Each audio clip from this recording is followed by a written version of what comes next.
हमने संतों से, शास्त्रों में ये पाया है कि प्रभु कभी भरोसा नहीं तोड़े।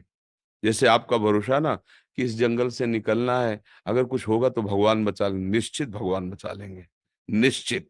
कोई न कोई रूप, जैसे अपने लोगों को भरोसा होता है ना कि भगवान तो कई बार देखा है, कई जगह देखा है जहां अपमानित होने का अवसर आया।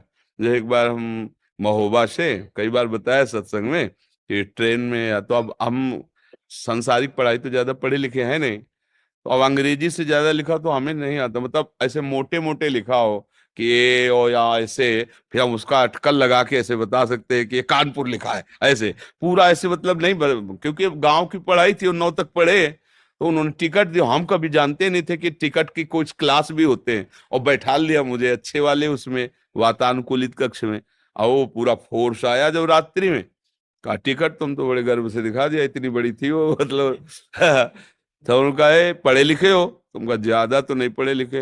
बोले 3 स्टेशन की टिकट, वो कब निकल गए, तुम्हें कहाँ जाना? हमका बनारस। तो बोले ये भी टिकट पूरी नहीं, और जो तुम जहाँ बैठे हो यहाँ ये टिकट काम नहीं करती।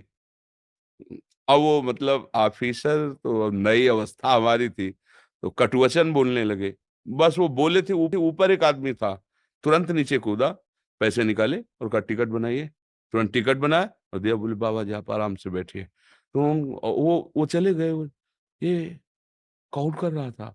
एकदम आश्चर्यचकित हो गए कि हो सकता था थप्पड़ मार के उतार भी देते, भाई उनका अधिकार है, लेकिन ये कौन था जिसको हम जानते नहीं, जिससे हमने कहा नहीं? कौन था? वही था जिसका भरोसा था, किसी रूप में वो आकर के तत्काल सवाल। पूरे जीवन में देखा है कि अगर भरोसा है तो प्रभु कभी भरोसा नहीं तोड़ते, कभी नहीं तोड़ते। हमने देखा है, पूरे जीवन में देखा है। और ठीक फाइनल पे कोई न कोई रूप रख के आ जाते हैं, अपने जनों को बचा लेते हैं। तो हम उनका भरोसा रखें कि अंतिम फाइनल में